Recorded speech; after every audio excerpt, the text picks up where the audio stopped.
இன்றைக்கி மோர்களி எப்படி செய்கிறதுன்னு பார்ப்போம். தேவையான பொருட்கள்: பச்சரிசி மாவு, மோர் மிளகாய், கடுகு, மோர், பெருங்காயம், தேவையான அளவு உப்பு. முதல்ல கடாயை வச்சுக்கலாம். எண்ணெய் விட்டு கடாயை அடுப்பில் வைக்கலாம். கடாயில் எண்ணெய் விட்டுருக்கோம். எண்ணெய் சூடாயிடுச்சு. இப்போது மோர் மிளகாயை வறுத்துக்கணும்.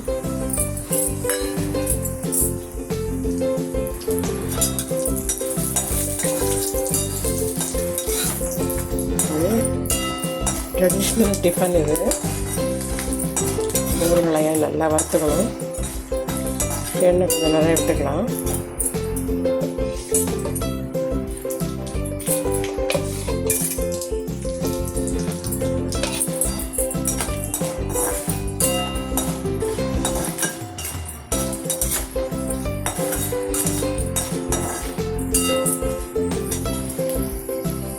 நல்லா வறுபடட்டும்.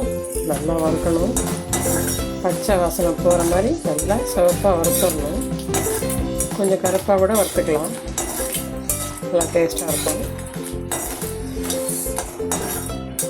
அது வறுபடட்டும். அதுக்குள்ளே இந்த மாவில் என்ன பண்ணுறதுன்னு பார்ப்போம்.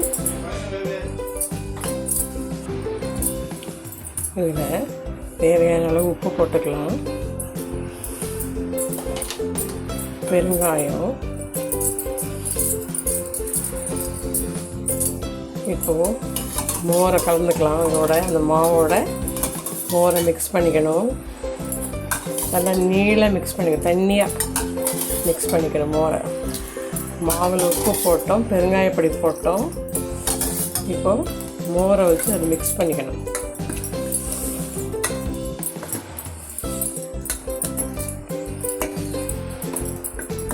நல்லா மிக்ஸ் பண்ணிடணும். பெருங்காயப்பொடி போட்டாச்சு, உப்பு போட்டாச்சு.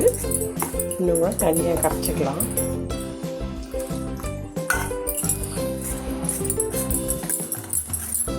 நல்லா கட்டி இல்லாமல் நல்லா நைஸாக கரைச்சிக்கலாம். உப்பு நல்லா கரைஞ்சிடும்.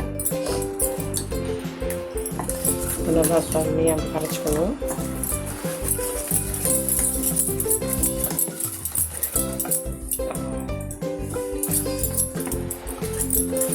மிளகா வேகட்டும். மிளகா கொஞ்சம் வறுபடணும். வேணுன்னா எண்ணெய் கொஞ்சம் விட்டுக்கலாம். நல்லா கரைச்சாச்சு மாவை.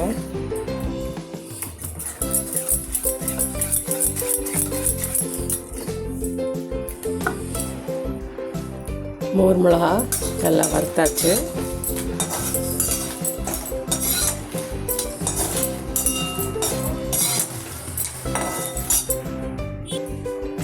நல்லா வறுத்தாச்சு. இதை முதல்ல தனியாக எடுத்து வச்சுக்குவோம்.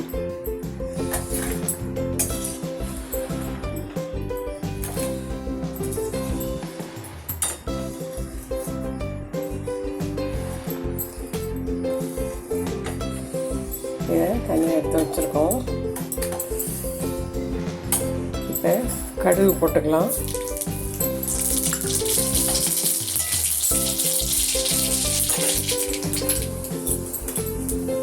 கடுகு வெடிச்சிருச்சு. இந்த கரைச்சி வச்ச மாவு, மோர் விட்டு உப்பு போட்டு பெருங்காயம் போட்டிருக்கோம். இதை இதில் விடுவோம்.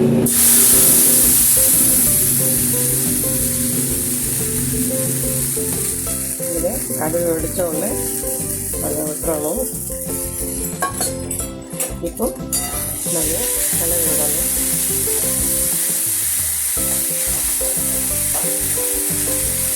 கொஞ்சம் எண்ணெய் விட்டுக்கலாம். இந்த எண்ணெய் தான் இதில் நல்ல டேஸ்ட்டு. கொஞ்சம் எண்ணெய் விட்டுப்போம். அப்போ தான் டேஸ்ட்டாக இருக்கும். இதை நல்லா கிண்டலாம். அது நல்லா கெட்டியாக வந்துடும்.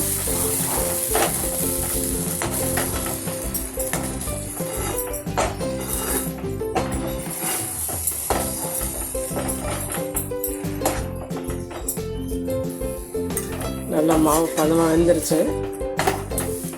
மோர் களி ரெடி ஆகிடுச்சு. நல்லா அப்படி கிண்டணும். அடிபிடிக்காமல் கொஞ்சம் நல்லா கனமான ஒரு கரண்டியை வச்சு நல்லா அப்படி கிண்டணும். நல்லா அடிபிடிக்காமல் அழகாக அடியில் ஒட்டாமல் நீட்டாக வந்துடும். பாருங்கள், நம்ம ஒரு களி கொஞ்சோண்டு நல்லெண்ணெய் விட்டுக்கலாம். கொஞ்சம் டேஸ்ட்டாக இருக்கும். கொஞ்சம் நல்லெண்ணெய் விட்டுக்கலாம்.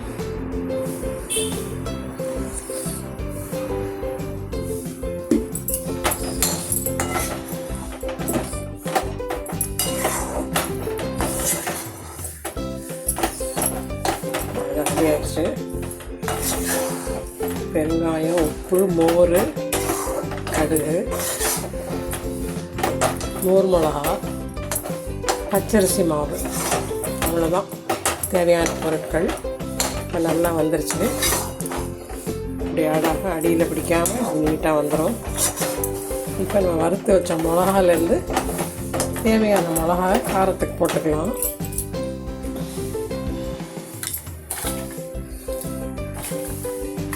எவ்வளோ வேணுமோ அவ்வளோ போட்டுக்கலாம். பாக்கி எல்லாம் வச்சுக்கலாம், நல்லாயிருக்கும்.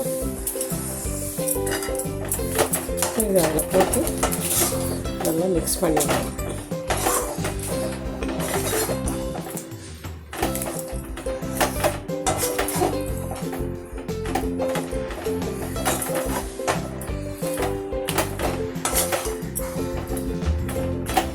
கடைசியில் இந்த மிளகா போட்டால் தான் முறுமுறுன்னு இருக்கும், இல்லை நமத்து போகாமல் இருக்கும்.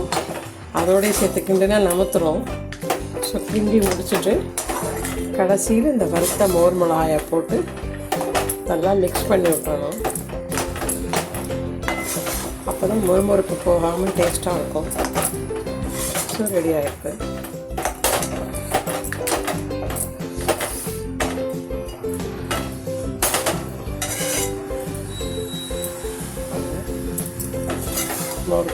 மோர் களி ரெடி ஆகிடுது. ஈஸி. ஒரு 2 கப் மோர், 2 கப் மாவு இருந்தாலே அழகாக செஞ்சிடலாம். ஈஸியாக செஞ்சிடலாம். அவசரத்துக்கு இட்லி மாவு, தோசை மாவு இல்லைன்னா கடகடன்னு இதை செஞ்சிடலாம்.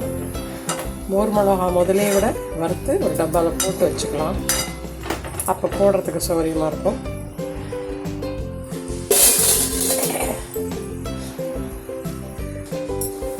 ஸோ அது ரொம்ப டேஸ்ட்டாக இருக்கும். இது தொட்டுக்கிறதுக்கு ஒன்றுமே வேண்டாம். மோர் மிளகாவை தொட்டுக்கிட்டு சாப்பிட்றலாம். சூடாக சாப்பிட்டா இன்னும் ரொம்ப டேஸ்ட்டாக இருக்கும். ஆறினாலும் நல்லாயிருக்கும். மார்னிங்கில் ரொம்ப ஈஸியாக செஞ்சிடலாம். ஈஸியான பிரேக்ஃபாஸ்ட்டு. தேங்க்யூ.